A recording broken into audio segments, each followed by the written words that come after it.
How do Mardi Gras, Valentine's Day, and Christmas connect with the pre-flood biblical giants called Nephilim? The Gregorian month of February is well known for the Valentine's Day holiday and the infamous Mardi Gras celebration. February serves to connect the winter months' pagan festivities to the spring pagan festivities. The non-biblical winter festival of Christmas begins on the first of the 12 days of Christmas, occurring on December 25th. On the 8th day of the 12 days of Christmas, the festival of New Year's Day occurs, honoring the pagan god Janus with the sacrifices of resolutions and burned incenses of fireworks.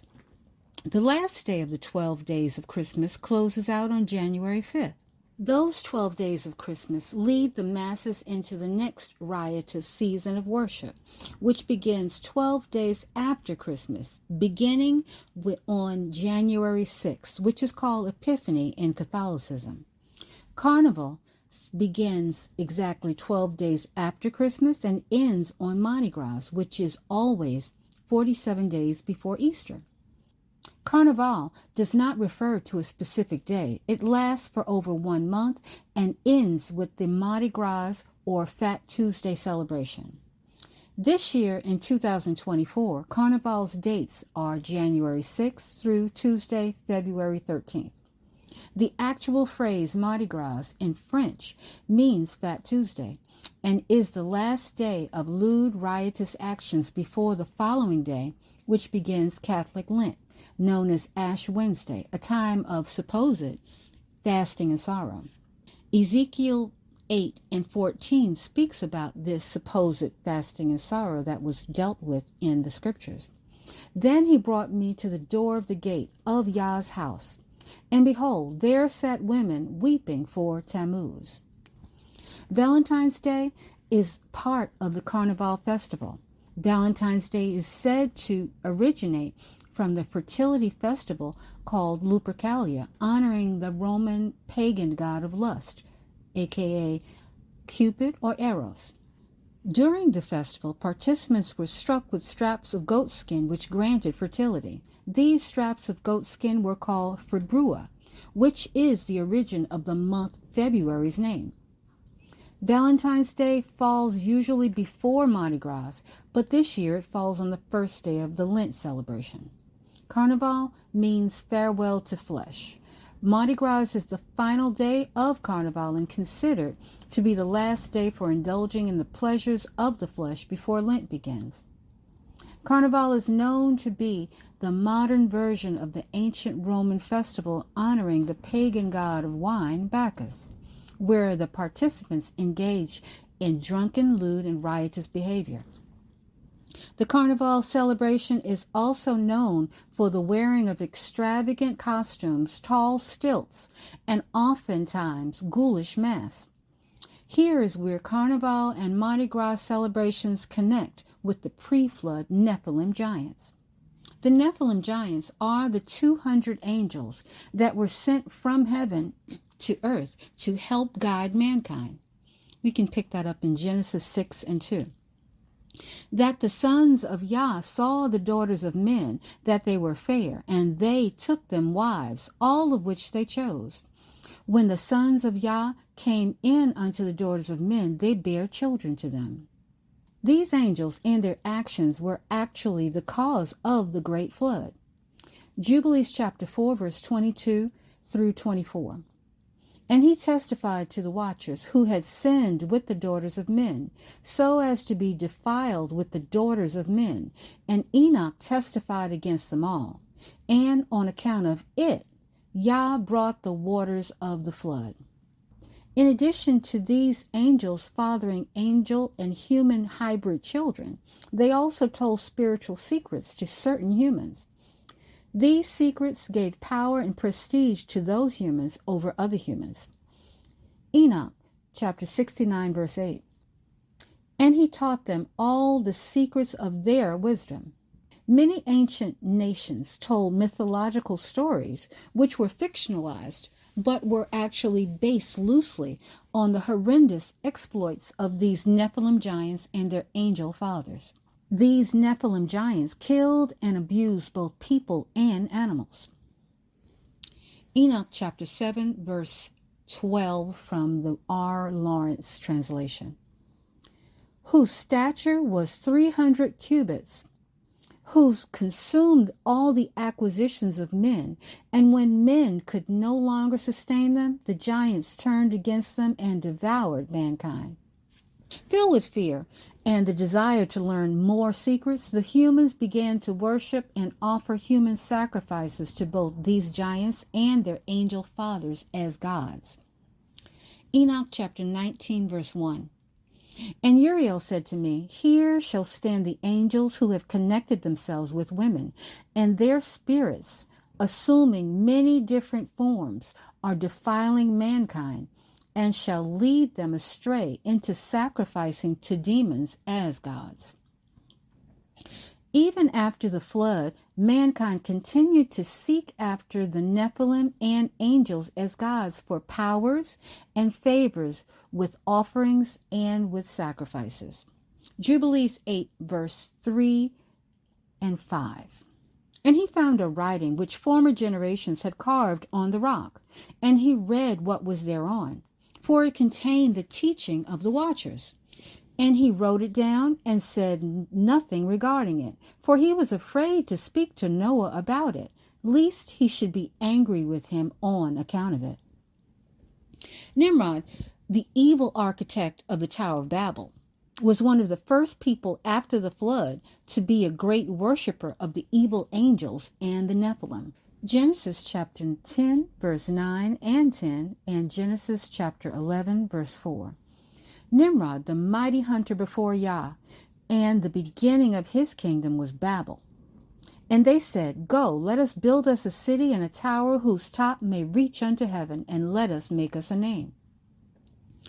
After the Most High God Yah imprisoned the spiritual angel fathers for their sins and destroyed the fleshly bodies of the Nephilim, Yah banished the spirits of the Nephilim to remain on earth, dwelling as evil spirits, wandering and antagonizing sinful humans. Enoch chapter 15, verses 2 through 3, 8 and 11.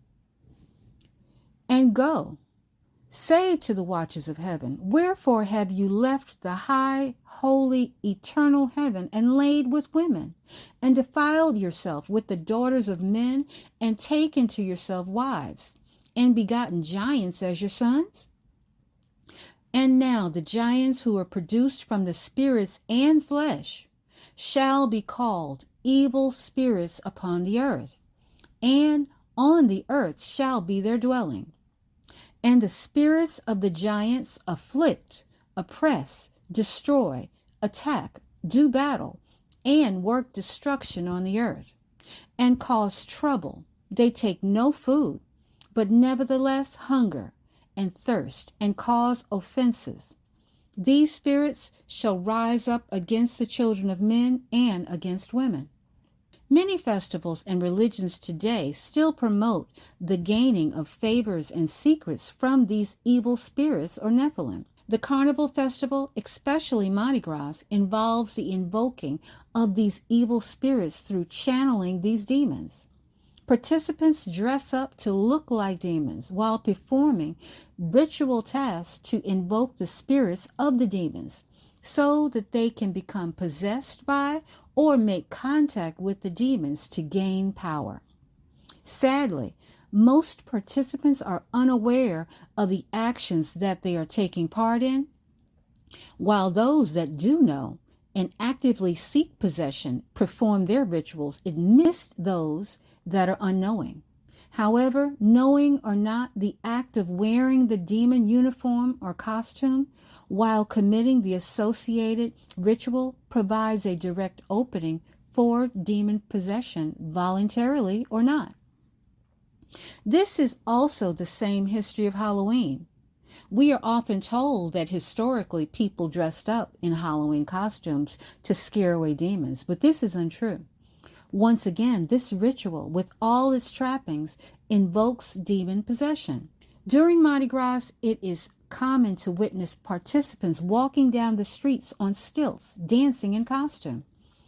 This again is part of the ritual. These stilts represent the human desire to appear as the Nephilim by imitating the height of the giants. Once again, a ritual of demon invocation. These stilts are used in festivals all over the world. In Belgium, there is a festival that not only imitates the heights of these Nephilim giants with stilts, but it also imitates the actual battles that took place between the giants during their lifetimes. It's called stilt jousting. It is a 600-year-old tradition in the city of Namur, Belgium, in which teams of costumed stilt wearers attempt to knock each other to the ground. Enoch chapter 10 verses 9 and 10. Said Yah, destroy the children of fornication and the children of the watchers from among men, and cause them to go forth and send them one against the other, that they may destroy each other in battle. For length of days they shall not have, and that each one of them will live 500 years. It is common today for people to speak of honoring the ancestors or ancestor spirits. Those ancestors that they speak of are not long dead auntie or grandpa. Those ancestor spirits are the evil spirits of the pre-flood Nephilim.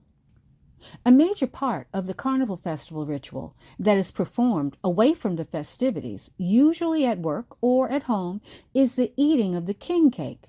The king cake is a tricolored cake that has in it a plastic idol of a shape of a baby. According to tradition, upon eating the cake, whoever finds the baby is crowned king or queen for the day and is given good luck to have a baby. Being aware of the Nephilim ancestor spirit worship should show us that this king cake tradition once again repeats the ritual of humans imitating the giants and is part of the evil spirit possession ritual. In this case, people, being much larger than the plastic baby doll idol, represent the giants eating a child sacrifice, just like the giants did in pre-flood times. Throughout the Bible, we find many instances of demon possession. Yet, in today's society, the conversation of demon possession is reserved only for Hollywood science fiction movies. We would do well by heeding the warning to us left to us in the book of Ephesians. Ephesians chapter 6, verse 12. For we wrestle not against flesh and blood, but against principalities, against powers, against the rulers of the darkness of this world, against spiritual wickedness in high places. Praise Yah.